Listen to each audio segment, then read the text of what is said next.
Character है मृदु नाम की लड़की। मृदु की माँ चश्मा लगाई मशीन पर लगातार पैर चला रही थी। यानी आप समझ ही गए होंगे कि मृदु की माँ सिलाई का काम करती थी। सुबह से वह एक सूट तैयार करने में लगी हुई थी। आज उसकी लाडली बेटी मृदु का जन्मदिन जो था। बहुत ही होनहार लड़की थी मृदु। कितना ख्याल रखती थी सबका। विद्यालय में होने वाले सभी कार्यक्रम में खूब बढ़ चढ़कर हिस्सा लेती थी। सूट तैयार करने के बाद उन्हें मृदु के स्कूल में पेरेंट्स टीचर्स मीटिंग के लिए भी जाना था। जैसे कि आपके मम्मी डैडी पीटीएम में जाते हैं, आपके टीचर आपके बारे में बताती हैं, ऐसे ही मृदु की मम्मी को भी जाना था। वो जल्दी जल्दी सूट तैयार करके वह मृदु के स्कूल की ओर मीटिंग के लिए निकल पड़ी। वहाँ उसकी कक्षा अध्यापिका से मिली।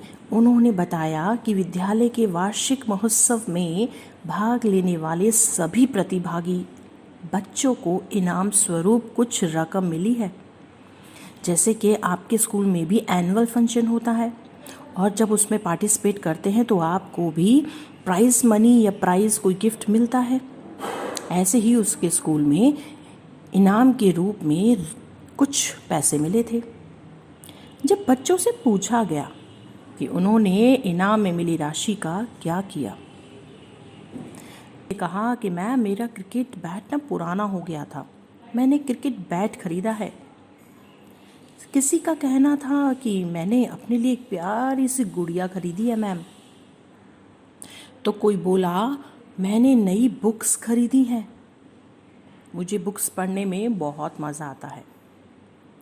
मृदु कुछ सोच में डूब गई। जब उससे पूछा कि तुम क्या सोच रही हो?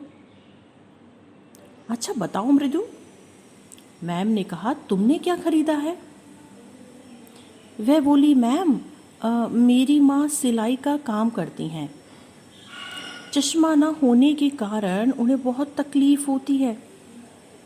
नज़र कमज़ोर होने के कारण कभी कभी तो उनके हाथ में मैम सुई भी चुभ जाती है और सुई में धागा डालने में तो उन्हें कई बार बहुत समय लग जाता है।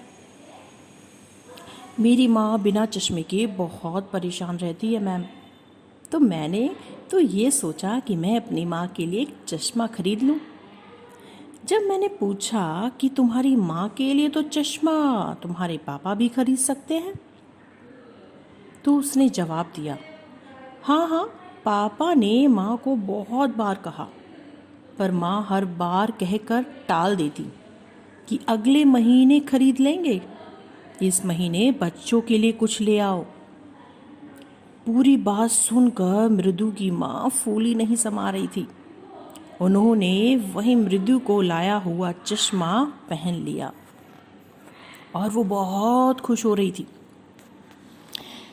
और उसने मृदु को गले से लगा लिया और कहा कि मृदु तुम मेरे बारे में इतना सोचती हो, मुझे तो पता ही नहीं था।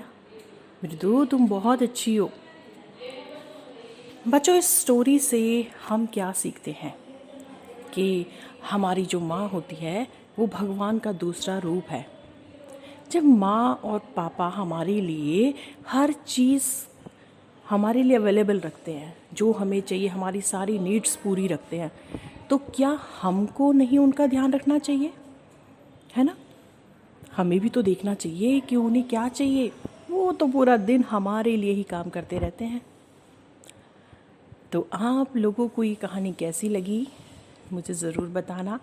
बाबा, अगर आपको ऐसी मज़ेदार स्टोरी सुनी है तो वीडियो को करो लाइक, शेयर और सब्सक्राइब और कमेंट में मुझे बताना कि मेरी स्टोरी आपको कैसी लगी।